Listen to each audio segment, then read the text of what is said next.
Continuando aqui, lá no 171, parágrafo 2º, então a gente tem aqui as modalidades assemelhadas. Então vem lá o inciso 1, né? Bom, parágrafo 1º.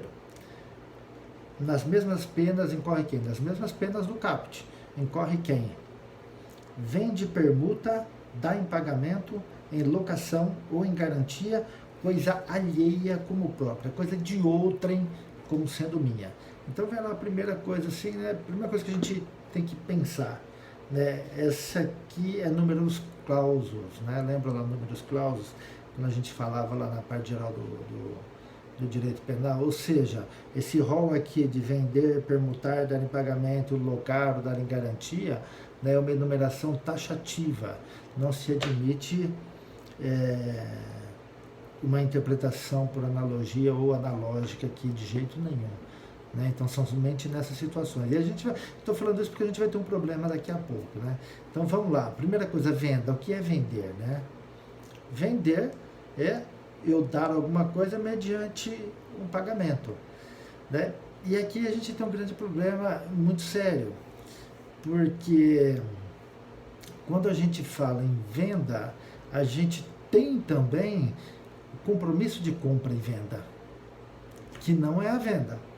Eu me comprometo a vender, né, desde que ocorram determinadas situações, mas eu não estou vendendo, né? Esse compromisso pode não se concretizar.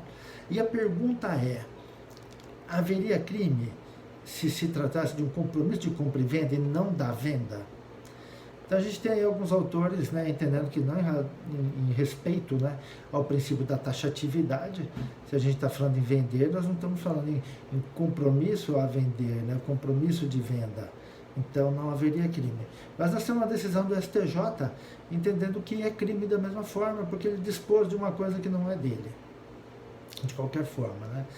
Quando a gente fala em permuta, né, ele fala permuta é troca. Eu dou uma coisa, você me dá outra, né?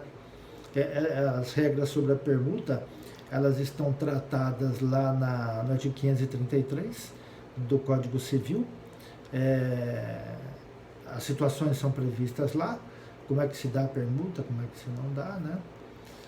Dá em pagamento, a dação em pagamento também está lá no artigo 356 do Código Civil, também é tratado lá no Código Civil, né? E aqui é aquela coisa, o credor aceita uma coisa em pagamento da obrigação que foi estabelecida entre ele e o devedor, né? Agora ele dá em pagamento, né? Eu vou quitar minha dívida com você e te dou isso, né? Só que dá uma coisa que não é dele também, né?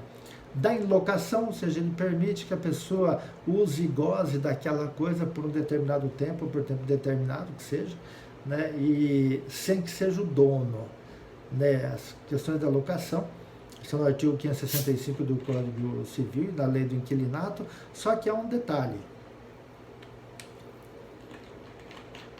O artigo 1507 do Código Civil, ele traz situações em que, mesmo não sendo proprietário, o indivíduo pode locar. Então, para a gente saber se houve ou não esse crime, eu tenho que primeiro ir lá no artigo 1507 do Código Civil para ver as situações em que, mesmo não sendo proprietário, a pessoa pode locar. Se ele se enquadrar lá, o fato é atípico. Se ele não se enquadrar, a gente tem a atipicidade aqui, tá? Dá em garantia.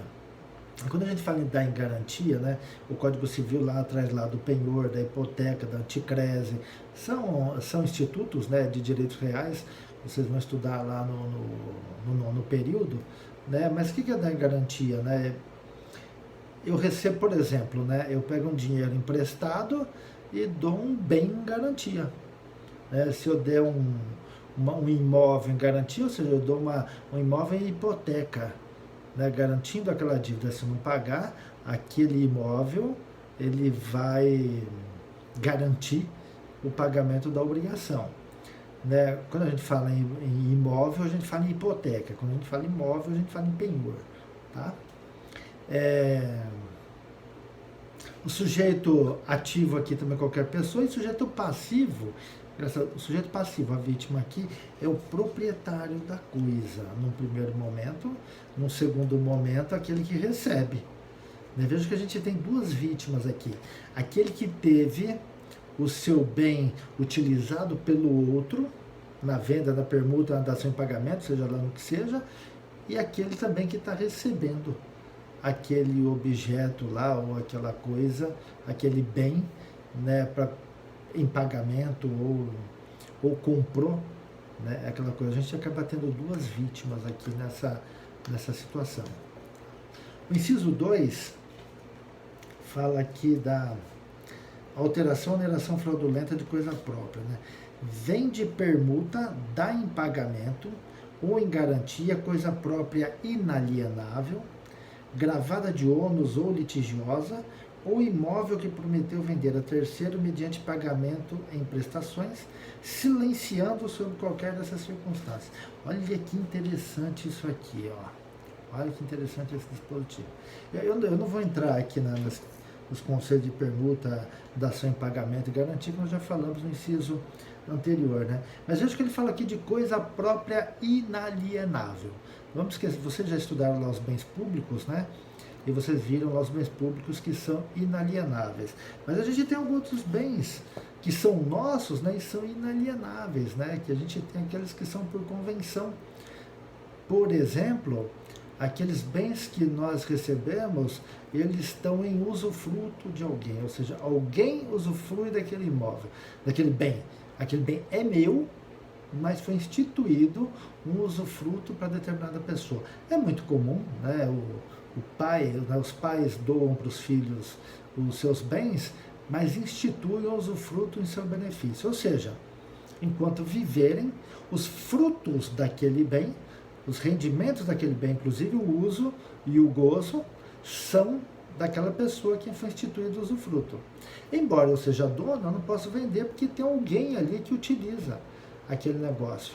Então aquela coisa é inalienável. De outra forma também, a gente tem algumas doações, né, em que geralmente os pais doam para os filhos alguns bens imóveis, e eles constituem as cláusulas, né, de impenhorabilidade, incomunicabilidade e impenhorabilidade, ou inalienabilidade, ou seja, não pode ser vendido. Eu dei, ele aceitou com aquela cláusula, né, você não pode vender. Eu não vou entrar na discussão sobre isso, porque é claro que a gente tem decisões aí permitindo a venda em determinados casos, né, mas em regra isso não pode ser vendido, né. Uma outra coisa que a gente tem aqui é a coisa gravada de ônus, né, ou litigiosa.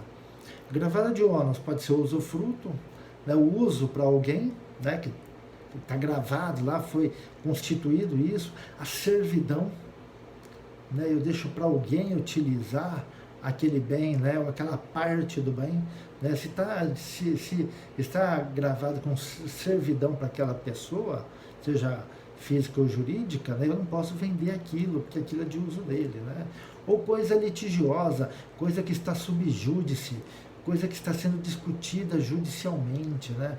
Como, por exemplo, a ação reivindicatória, né, em que alguém está reivindicando um bem, né, que há discussão sobre a posse e a propriedade daquele determinado bem, né? Então isso eu não posso vender ainda. E por fim, imóvel que prometeu vender a terceiro. Aqui a gente está falando de imóvel. Enquanto lá nós falamos de coisa, aqui a gente está falando de imóveis especificamente, né? Mediante pagamento em prestações, né? É o compromisso de compra e venda. É o compromisso de compra e venda aí. Eu prometi vender a terceiro mediante prestações, quer dizer, se eu prometi para ele lá, eu não vou poder vender para outro. Eu já tenho um compromisso lá com aquele terceiro. Tá? E o que é mais interessante aqui, ó, é o finalzinho desse dispositivo aqui, ó. Silenciando sobre qualquer dessas circunstâncias. Ou seja, somente vai ser crime se eu vender nessas situações o bem e não falar isso.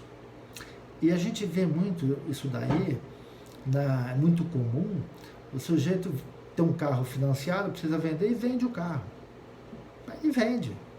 pura e simplesmente, né? E eu tenho visto alguns casos aí instaurando inquérito, estelionato, porque ele vendeu uma coisa gravada de ônus, né? Estava lá uma alienação fiduciária, ou tinha um arrendamento mercantil, né? Um leasing, e ele acabou vendendo, né?